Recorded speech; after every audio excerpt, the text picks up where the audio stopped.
જય શ્રી રામ, જય જવાન, જય કિસાન. મિત્રો, આ ધરતીપુત્રો માટેના આ મારો ત્રીજો વિડીયો છે. હું ગુજરાત સૌરાષ્ટ્રના જે અમારા ધરતીપુત્રો છે, જેમને અન્નદાતા કહી શકાય, એમના માટેના હું આ વિડીયો બનાવી રહ્યા છું. તમામે તમામ જે ધરતીપુત્રો છે અત્યારે આક્રોશમાં છે, અત્યારે ખૂબ તકલીફમાં છે. અને આ તકલીફમાંથી આપણે પોતે જ બહાર નીકળવું પડશે. એમાં કોઈ તમને બહાર કાઢવા માટેના પ્રયત્ન નહીં કરે. અત્યારે જે ધરતીપુત્રો છે, ધરતીપુત્રો રાજકારણના હાથો બની રહ્યા છે. અત્યારે ઘણા બધા એવા રાજનેતાઓ છે જે જગતના તાત છે, એમના ઉપર રાજ રમત રમી રહ્યા છે. એટલે હું તમામે તમામ ધરતીપુત્રોને નમ્ર વિનંતી કરું છું કે સરકારની સહાયમાંથી ક્યારેય પણ કોઈ પણ ખેડૂત ઊંચું નહીં આવે. એના કરતાં પોતાને ભાગ્યને ઉપર અને ભગવાનને ઉપર ભરોસા રાખો. કદાચ આ વખતના ચોમાસું પાક આપણું બગડી ગયું છે અને ભગવાનને ઉપર ભરોસા રાખજો.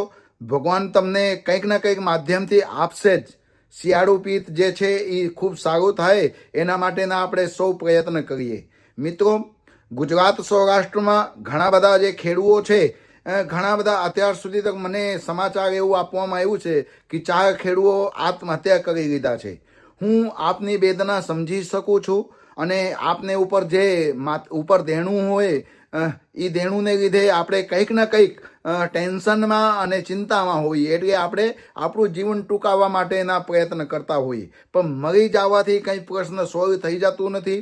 હું મહંત શ્રી સુખરામદાસ બાપુ આપ સર્વે ધરતીપુત્રોને હાથ જોડીને પ્રાર્થના કરું છું કે આપ ભગવાન ઉપર ભરોસા રાખો. કોઈ રાજકારણના તમે હાથા ના બનો. કારણ કે અત્યારે ઘણા બધા એવા નેતાઓ બધા નીકળી પડ્યા છે કે પોતાના સ્વાગત માટે અમારા જે ધરતીપુત્રો છે એમને હાથા બનાવી રહ્યા છે. સરકારને સામે ઘણા બધા સવાલો ઉઠાવી રહ્યા છે.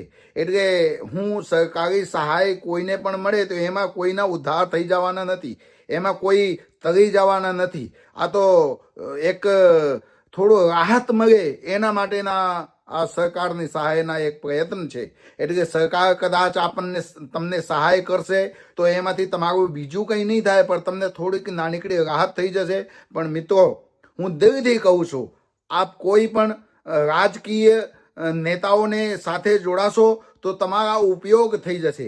તમારા ખંભે પગ મૂકીને એ લોકો ઉપર ચડવા માટેના પ્રયત્ન કરશે. પછી કોઈ પણ પાર્ટીના હોય એ આ બધું ન થાય એના માટે તમારે પોતે જાગૃત અવસ્થામાં આવીને પોતે ચિંતન કરવું પડશે, પોતે મનન કરવું પડશે. અત્યારે સરકારને સામે આંદોલન આપને બધાને કરાવે છે કે આવનાર સમયની અંદર ચૂંટણી છે એટલે પોતે કિસાનના નેતા બને એના માટેના આ પ્રયત્ન કરે છે.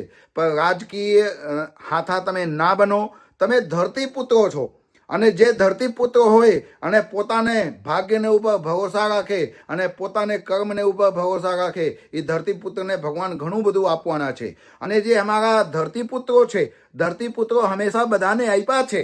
કોઈ પણ બ્રાહ્મણ હોય એમને પણ આપ્યા છે, સાધુઓને પણ આપે છે, અને કોઈ પણ વર્ગના વ્યક્તિ આપણે ખેતરની અંદર આવી જાય તો કંઈક ને કંઈક એમને આપણે આપીએ છીએ. તો તમે બધા કિસાનો ભાઈઓ છો અને તમે તો બધા હંમેશા આપવા વાળા છો. અને તમે બધા પોતાના મન મોટું રાખીને ઉપરવાળાને ભરોસે રાખીને તમે તમારા કર્મ કરો અને તમે રાજકીય હાથા ના બનો. કારણ કે અત્યારે ગામો ગામ એવા કિસાન નેતા બની ગયા છે અને પોતાને કિસાન નેતા કહીને તમારા બધાને ખંભે પગ મૂકીને ઉપર ચડવાની વાત છે. એટલે તમે રાજકીય હાથા ના બનો. આપ સર્વેને હું નાનીકડી નમ્ર વિનંતી કરું છું. અને મારા જેવું કંઈક પણ કામ હોય તો આપ મારું કોન્ટેક્ટ કરી શકો છો. મારું નંબર પણ સોશિયલ મીડિયામાંથી આપને મળી જશે. અને કંઈક પણ મારે જેવી જરૂર પડે ત્યારે હું આપ સર્વેના સાથે છું. એટલે હું એક સાધુ હોવાને નાતે ધરતીપુત્રોને પાછળની એક વેદના મારા અંદર છે અને હું પણ જમીનમાંથી જોડાયેલા વ્યક્તિ છું. એટલે આપ સર્વેને નાનકડી નમ્ર વિનંતી કરું છું. ફરીથી હું તમામ કિસાન ભાઈઓને વિનંતી કરું છું કે તમે કોઈના હાથા ના બનો.